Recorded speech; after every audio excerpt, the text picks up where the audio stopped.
There's a profound truth about those who have learned to navigate life alone, one that often goes unnoticed.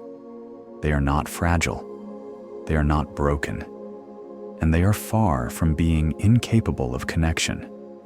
What sets them apart is not deficiency, but experience. Life's quiet shaping, demanding resilience long before it was ever recognized. To live without relying on others is a paradox. It can feel intensely lonely, yet it carries a power that few truly appreciate. In a society that glorifies constant interaction and dependence, the strength found in standing alone is often invisible, even misunderstood. For anyone who has spent years charting their own path, this way of being is not a flaw. It is not evidence of weakness or a character defect. Beneath this self-sufficient life lies a deeper psychological foundation, one that molds perception, emotion, and action.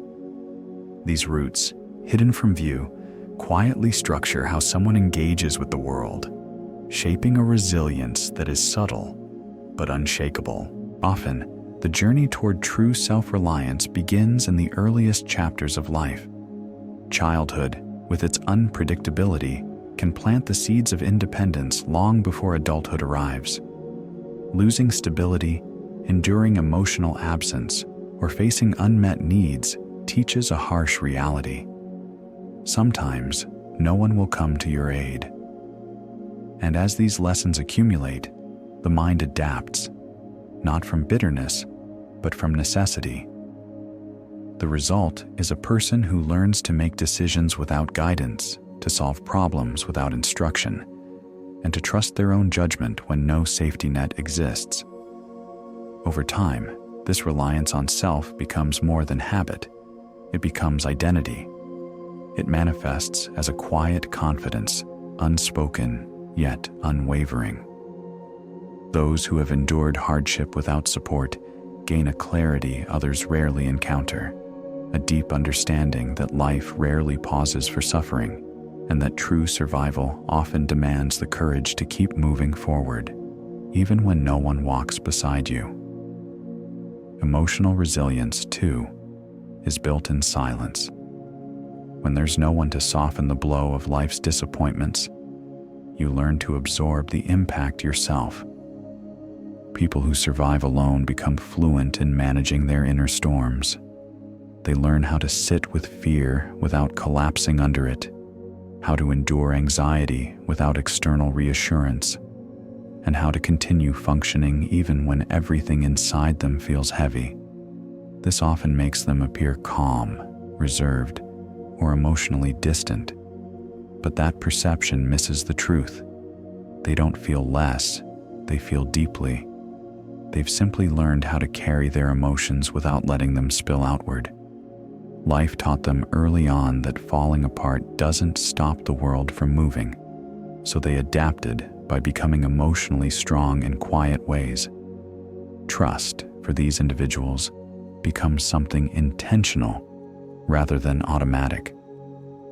When trust has been broken repeatedly through abandonment, disappointment, or emotional neglect, the mind learns to protect itself, not by closing off completely, but by becoming selective.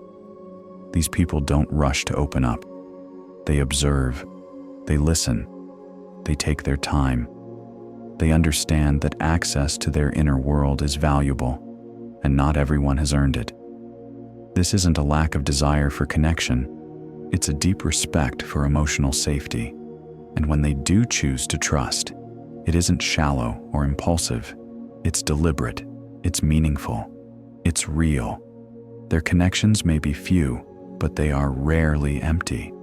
Surviving alone also turns problem-solving into a core survival skill. When there's no one else to intervene, you learn quickly how to handle what life throws at you. Whether it's managing responsibilities, facing emergencies, or enduring emotional breakdowns in private, these individuals become highly resourceful.